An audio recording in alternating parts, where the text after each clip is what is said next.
Right, hi guys, and welcome to the Orange Desk.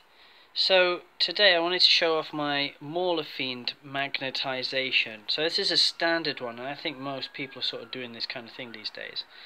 It was a bit of a new thing for me because I've never done any magnetization before. I don't collect Space Marines on such a level where I magnetize stuff. Yeah, so this is the first really. And it's mostly to do with money because this is not a cheap kit. I don't know what it is in dollars in America. I think it's like, but in pounds in England it's £40, £41 or something like that, which is pretty steep to be honest. But anyway, I think it's like 60 something dollars, $69 or $70, I don't know, unless that's Australian dollars, I have no idea. Anyway, so you know, you don't just want to buy like 2 or 3 of them with different options. You want to be able to switch the options around. So obviously magnetization is a standard one.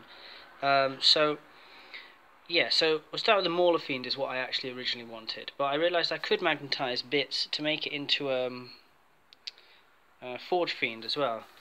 So yeah, well I'll show you sort of how I got on with that. It's not 100% successful in my opinion, but anyway.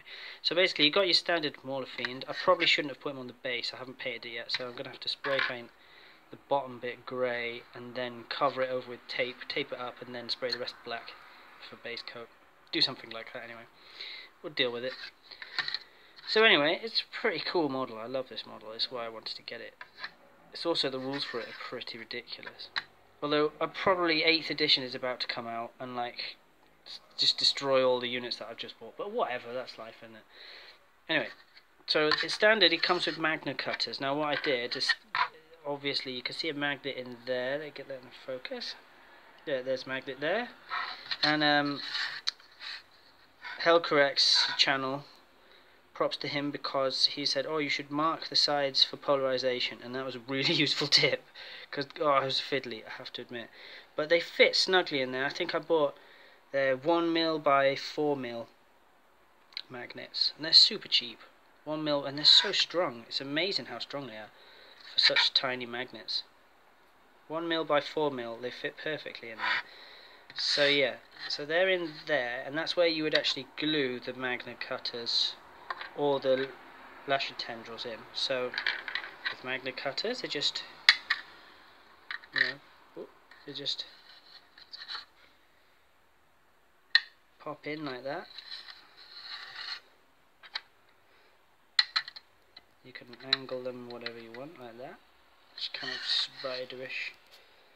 That gives you some extra attacks. If you get hits, if you get successful hits, you get extra attacks in close combat, which is pretty good, and they're like ridiculously strong. And then the lasher tendrils, that one, which in my opinion makes the model look really good. I mean, that is a scary thing coming at you on the battlefield. Let me get the Chaos Space Marine in there. You know, I mean, look, here's some relative size. Here's one of my enforcers from Necromunda.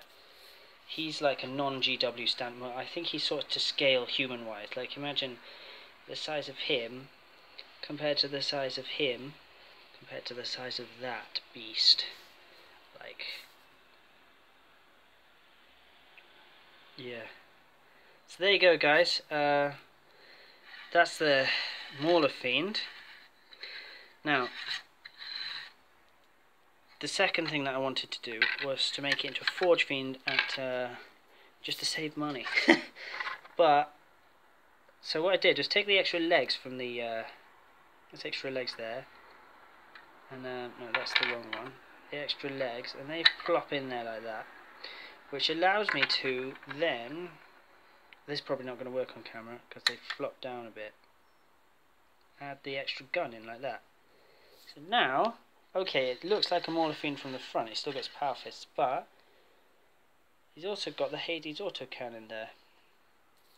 And on the other side,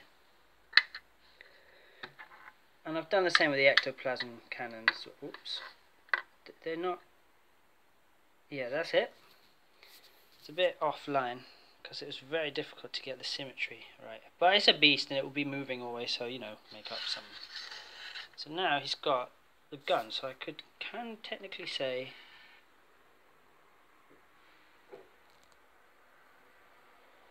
you know. So they've got separate magnets. I put 2 on there for some strength, and there's one on the end of there, you can see, and then there's one in the gun. So yeah, making it into a Forge Fiend. So there you go, guys. Hope you enjoyed the video. Mauler Fiend magnetization, Forge Fiend magnetization. There you go. Right. Stay tuned for more vids. Take care. Bye bye.